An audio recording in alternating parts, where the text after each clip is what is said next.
J'ai 2 questions pour vous aujourd'hui. Qu'est-ce qu'il faut faire avant d'adorer Dieu? Et comment pouvons-nous être sûrs de l'adorer? La parole de Dieu va nous donner les réponses à ces 2 questions bien clairement, aujourd'hui même à l'émission À travers la Bible.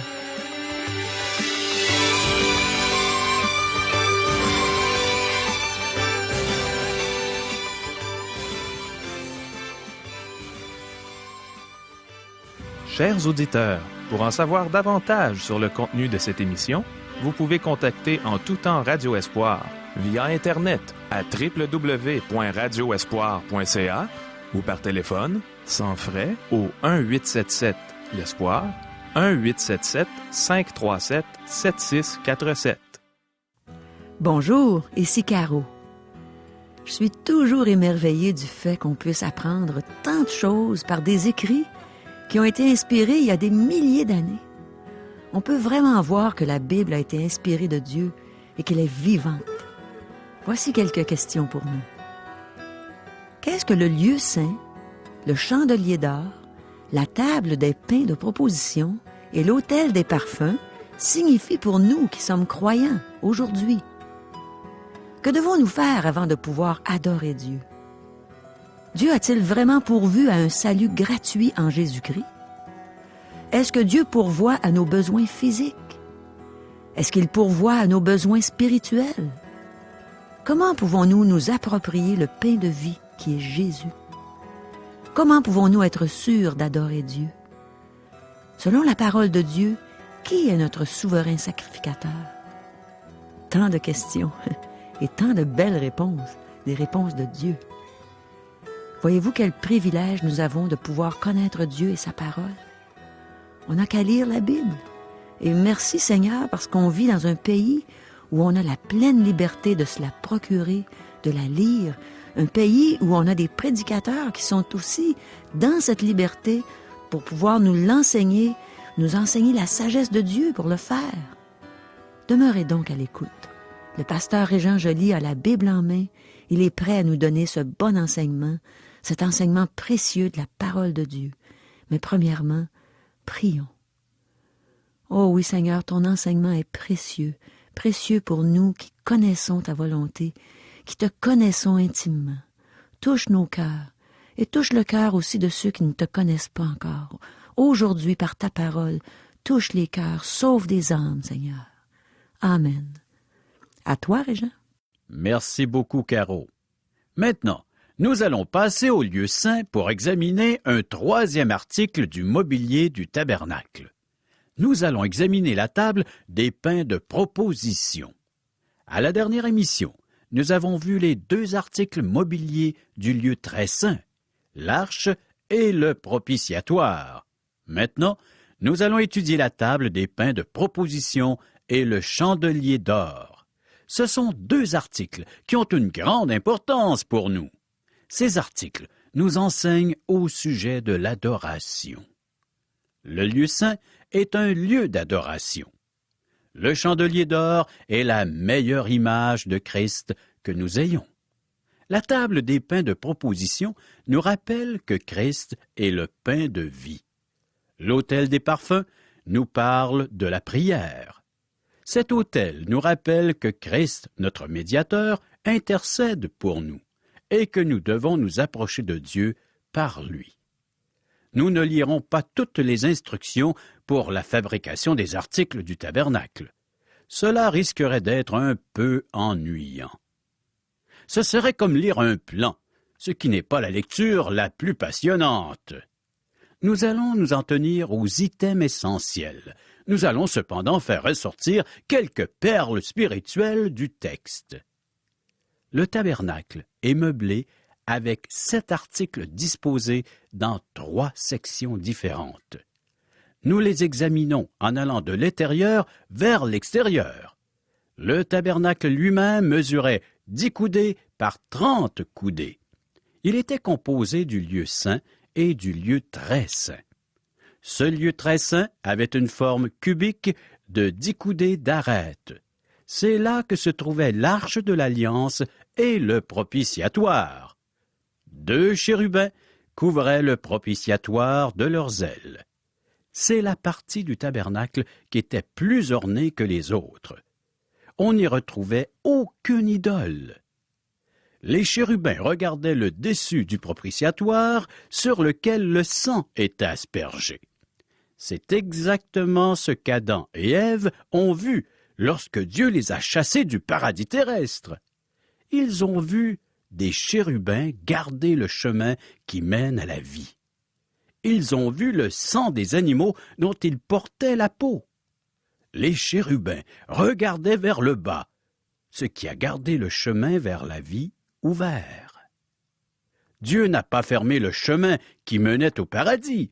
Il a conservé un chemin ouvert afin qu'Adam et Ève puissent revenir à lui. Donc, le propitiatoire est une réplique de la scène qu'ont vue Adam et Ève lorsqu'ils furent chassés du paradis. Maintenant, ce propitiatoire est une image de celui que Christ a aménagé pour nous au ciel. En fait, le trône de Dieu est devenu un propitiatoire. Christ est mort sur terre et il a emporté son sang au ciel pour le présenter à Dieu. Le trône de Dieu est un endroit où vous et moi pouvons aller pour obtenir miséricorde. Lorsque nous allons dans le lieu saint, qui est la cour extérieure, au lieu très saint, nous voyons 3 articles de mobilier. Un autel de parfum en or, un chandelier d'or et une table des pains de proposition. Ce lieu très saint était un endroit d'adoration. Ce symbole nous enseigne l'adoration. Finalement, dans la cour extérieure, au tabernacle, un autel d'airain avait été aménagé ainsi qu'une cuve d'airain. C'est dans cet endroit que nous voyons comment Dieu règle la question du péché en Christ. Avant de pouvoir adorer Dieu, il faut premièrement que notre péché soit effacé par le sang d'un sacrifice. Maintenant, nous allons examiner la table des pains de proposition. Sur cette table, les prêtres plaçaient 2 rangées de 6 pains chaque, un pour chaque tribu d'Israël. Dieu pourvoyait également pour chaque tribu, signe de sa fidélité. Débutons notre lecture, chers amis. Exode chapitre 25, verset 23. Tu feras une table de bois d'acacia. Sa longueur sera de 2 coudées, sa largeur d'1 coudée et sa hauteur d'1 coudée et demie. Cette table, rectangulaire, est 2 fois plus longue que large. Elle est de la même hauteur que le propitiatoire ou l'arche. Verset 24. Tu la couvriras d'or pur, et tu y feras une bordure d'or tout autour. Une bordure autour de la table empêchait le pain de tomber. Versets 25 et 26. Tu y feras à l'entour un rebord de 4 doigts, sur lequel tu mettras une bordure d'or tout autour. Tu feras pour la table 4 anneaux d'or, et tu mettras les anneaux aux 4 coins, qui seront à ses 4 pieds. Dans ces anneaux, on passait les barres qui permettaient de tenir la table pendant qu'on la transportait dans le désert. La table était portée sur les épaules des prêtres. Versets 29 et 30. Tu feras ses plats, ses coupes, ses calices et ses tasses pour servir aux libations. Tu les feras d'or pur. Tu mettras sur la table les pains de proposition continuellement devant ma face. Ce pain, ou ces pains, est une image de Christ. Donc, la table aussi est une image de Christ. Elle illustre la personne de Christ. La table des pains de proposition nous suggère plusieurs éléments. Elle parle de la providence de Dieu, de nourriture et d'approvisionnement. Cette table nous enseigne au sujet de notre salut. Dans l'Évangile selon Matthieu, chapitre 22, versets 1 à 14, Jésus nous raconte la parabole du festin des noces. Les invités ont refusé de venir aux noces du fils du roi. Le roi fait périr les meurtriers qui ont tué ses serviteurs, et ensuite, il a envoyé ses serviteurs dans le carrefour afin d'inviter tous ceux qui s'y trouveraient afin qu'ils viennent prendre part au festin des noces.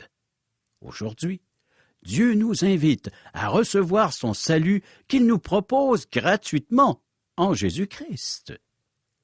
La table nous parle de la providence de Dieu qui pourvoit la nourriture nécessaire à ses créatures. Que nous aimions cela ou non, nous mangeons chaque jour à la table de Dieu. C'est lui qui pourvoit la nourriture aux êtres vivants. Très peu de gens reconnaissent ce fait et remercient Dieu pour son abondante générosité. C'est Dieu qui pourvoit à tous nos besoins. Cette table nous rappelle aussi la Sainte Seine que Jésus-Christ a personnellement instituée juste avant de donner sa vie à la croix pour nos péchés. Cette table parle aux croyants. Elle est une image de Christ qui pourvoit aux besoins spirituels des croyants. La table mesurait 2 coudées de long et 1 coudée de large. Elle avait une hauteur d'1 coudée et demie. Elle était fabriquée de bois d'acacia et recouverte d'or. Ce bois d'acacia, qui pourrit difficilement, nous parle de l'humanité de Christ. Ce bois était le produit de la terre, mais il résistait aux réactions chimiques naturelles et ne se décomposait pas facilement. De la même façon, Christ avait un corps terrestre, mais conçu dans le sein d'une vierge. L'or nous rappelle la divinité de Christ. L'or n'est pas produit par le sol, c'est un élément distinct qui a sa propre essence. La nature divine de Christ n'était pas d'origine terrestre. Il était Dieu, et il avait quitté sa gloire céleste pour venir sur cette terre. Les prêtres plaçaient 12 miches de pain sur la table. Nous parlons de la table et du pain comme s'ils étaient une seule et même chose. Lorsque nos amis anglophones emploient l'expression « la table du Seigneur », c'est une métonymie. Ce n'est pas la table que nous mangeons, mais le pain qui est servi. Nous trouvons beaucoup de métonymies dans la Bible. Le pain était remplacé à chaque jour de sabbat.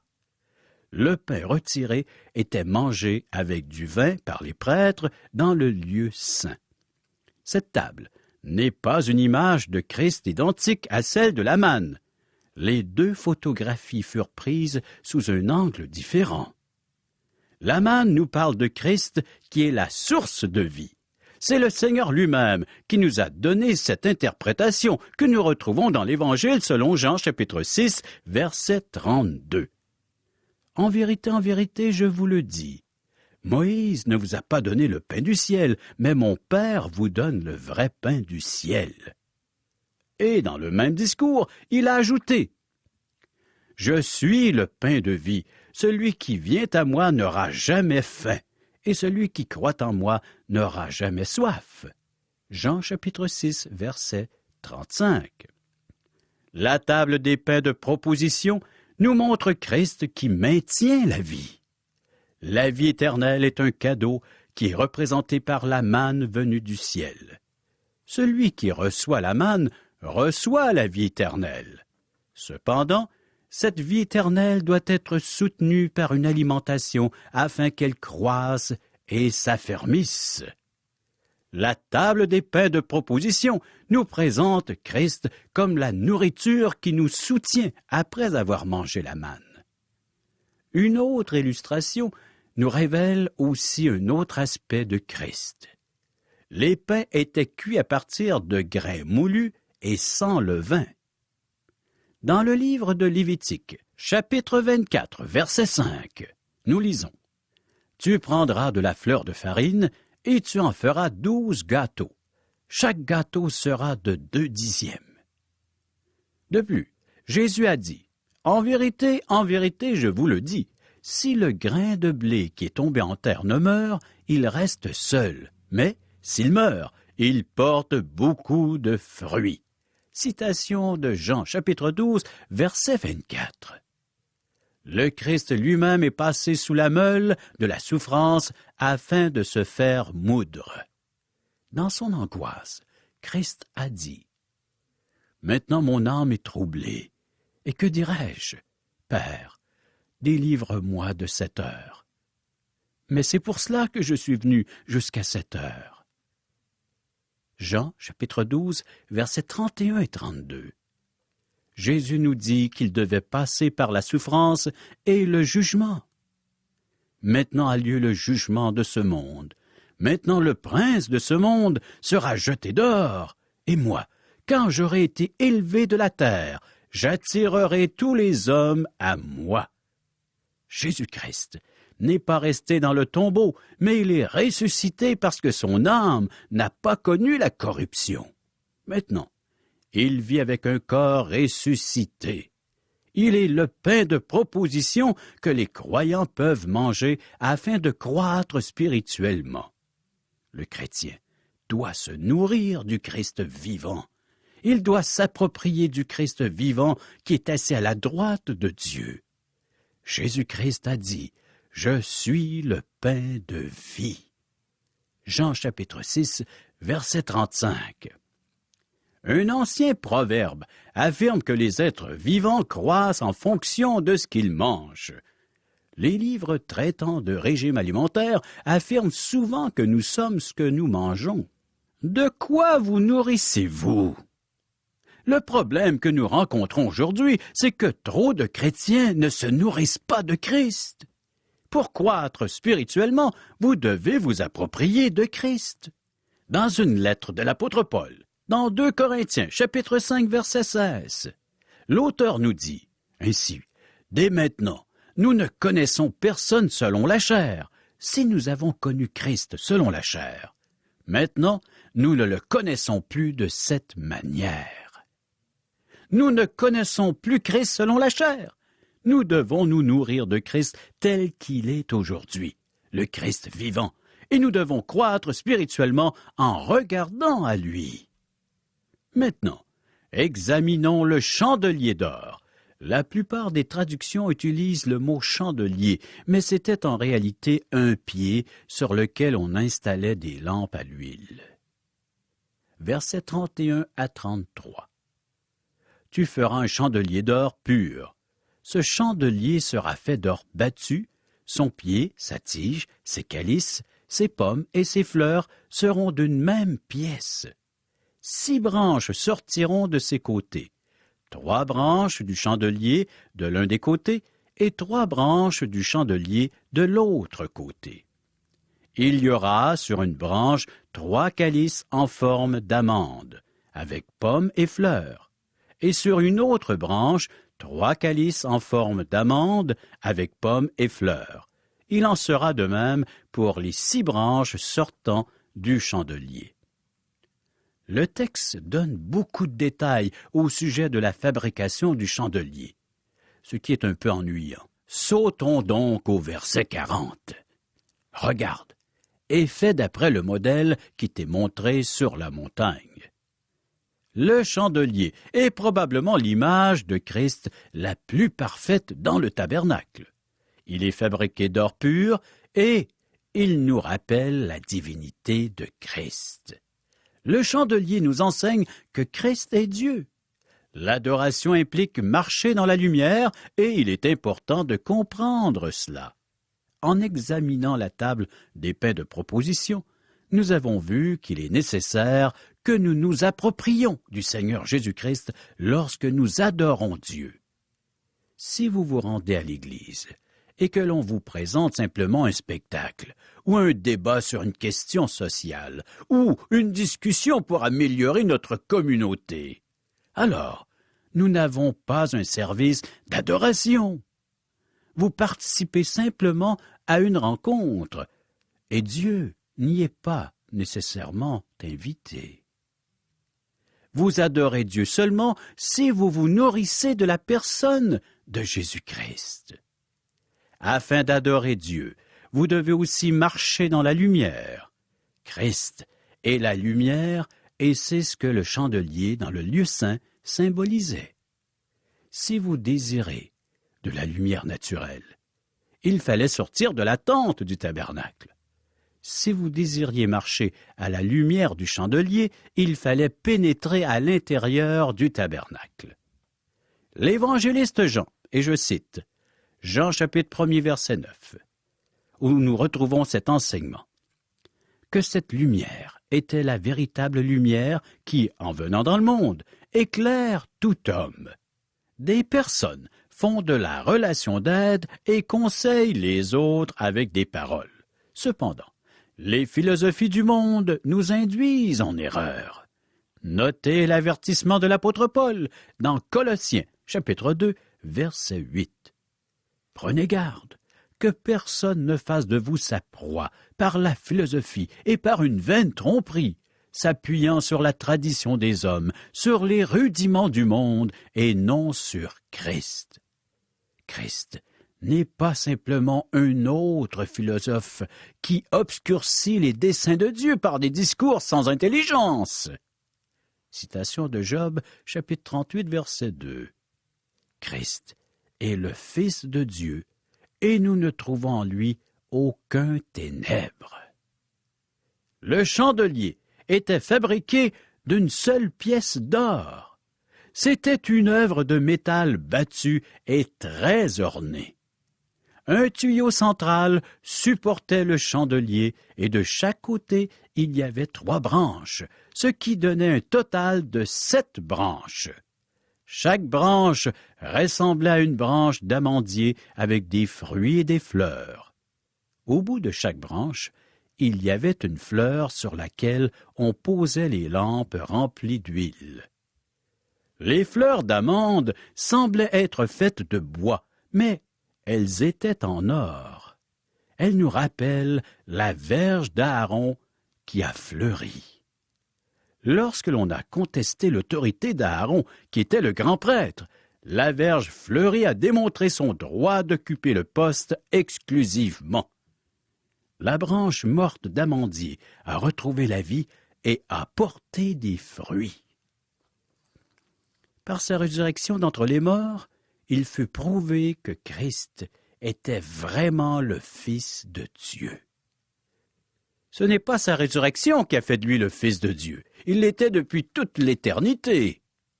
La résurrection a confirmé qu'il est le Fils de Dieu. Aaron était la personne que Dieu avait assignée au poste de grand prêtre, et sa position fut confirmée par la résurrection de sa verge en amandier. De la même façon, la résurrection de Christ démontre son rôle de prêtre. Christ est notre souverain sacrificateur. Il s'est fait homme et il a pris sur lui notre nature humaine, tenté en toutes choses comme nous, mais sans péché. Cependant, c'est parce qu'il est Dieu que Christ est notre souverain sacrificateur. Un prêtre représente l'homme devant Dieu, et Christ qui s'est fait homme est maintenant entièrement homme et entièrement Dieu, et il nous représente auprès de Dieu. Il y a quelqu'un au ciel qui me connaît et qui me comprend. Il peut me secourir.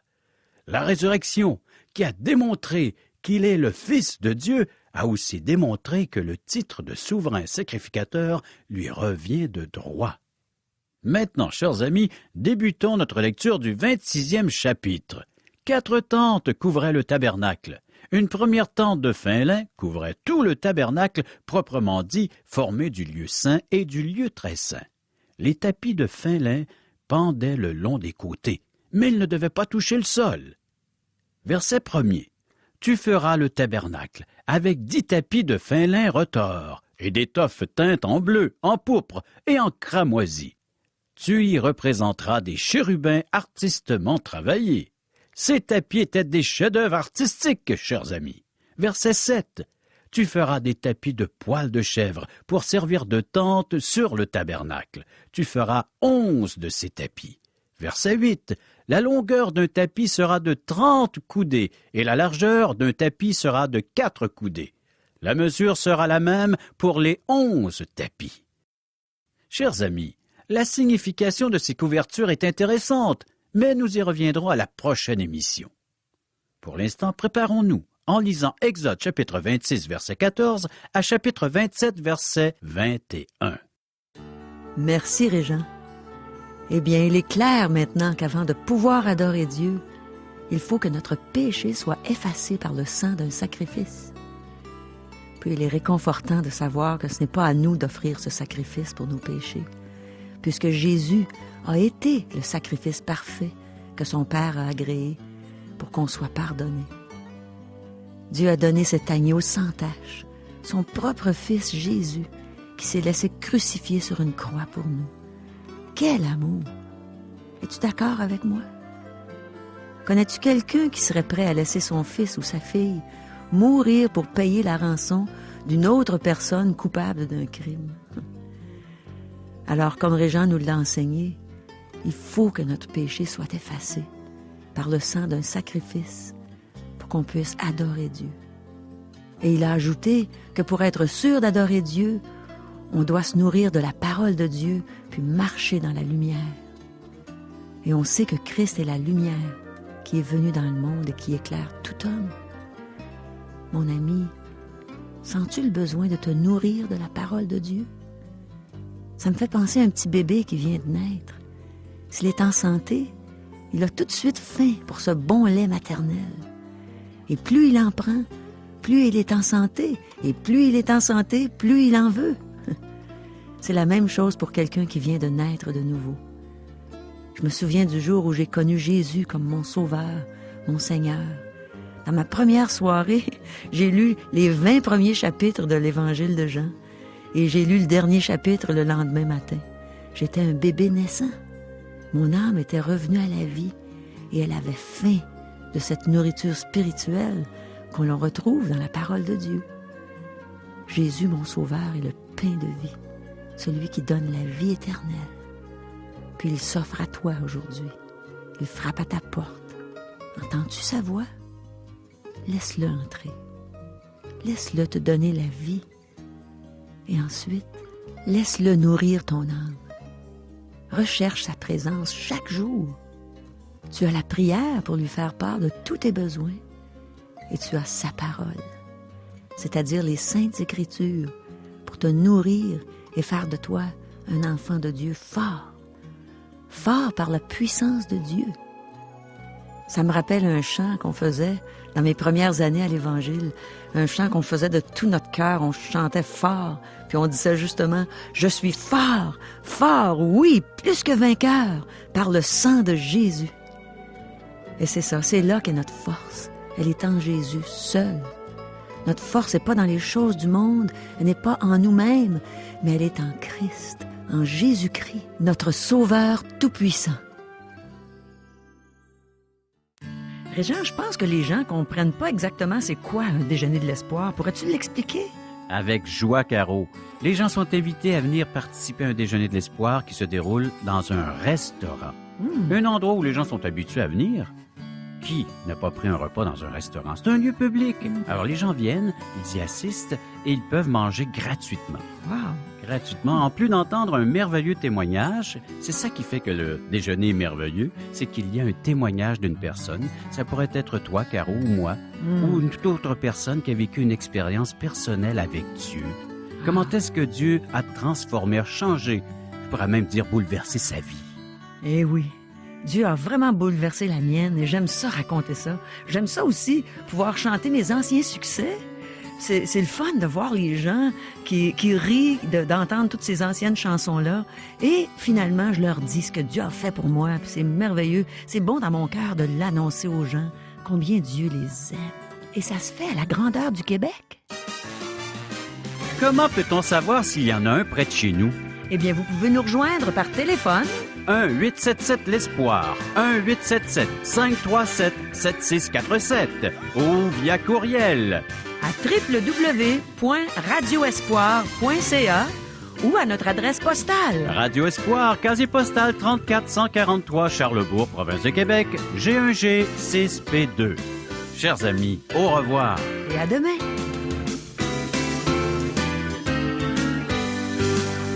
Cette émission vous a été présentée par Radio Espoir.